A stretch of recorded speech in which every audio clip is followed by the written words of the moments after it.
The shootings in Oakland, by and large, involve respect a lot of times. Someone feels they're being disrespected. Unfortunately, a lot of people carry guns, and when things that would have been handled when I was a teenager was dealt with fists back then, now it's dealt with guns, and that's why you've seen the explosion in the homicide rate. One of my runners got stabbed right in the heart and died. Right around over disrespect, because they were trying to deal on our corner and they got into an argument and they were starting to fight, and I said, hey, take that shit around the corner, y'all gonna fight. As soon as they got around the corner, I see one dude running, and I run around the corner, find my boy sitting up there in the gutter, man, with a hole in his heart. The dude stabbed him in the heart. Right there, bam, and he just died right there. Respect is almost like a commodity, and it is something that they will die for and they will kill for.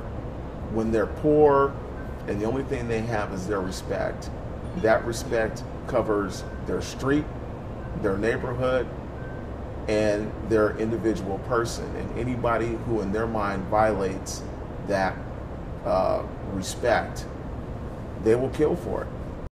My experience with violent offenders is that they became violent because they felt overwhelmed by feelings of shame and humiliation, that they felt they had been shamed and humiliated by others, ridiculed, insulted, disrespected, rejected, neglected, and they would tell me, when I would ask them why they had assaulted somebody, for example, that it was because that person had disrespected me. And they used that term so often, they abbreviated it into the slang term, he dissed me, or dissed my mother or my girlfriend or whatever. And I figured that anytime people use a word so often they abbreviate it, it tells you something about how central that is in their moral and emotional vocabulary. But being dissed or disrespected is a form of being shamed and when extreme enough, humiliated. Now, what is shame? Shame is the opposite of pride. If you think of pride as being self-love, shame is a lack of self-love. If you got the respect, you got the money and you got the power. And if you got the money and the power, you're controlling everything that goes on within your own communities.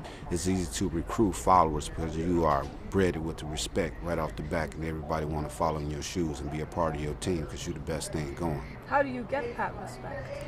Well, sometimes the respect come in killings, money, women, drugs.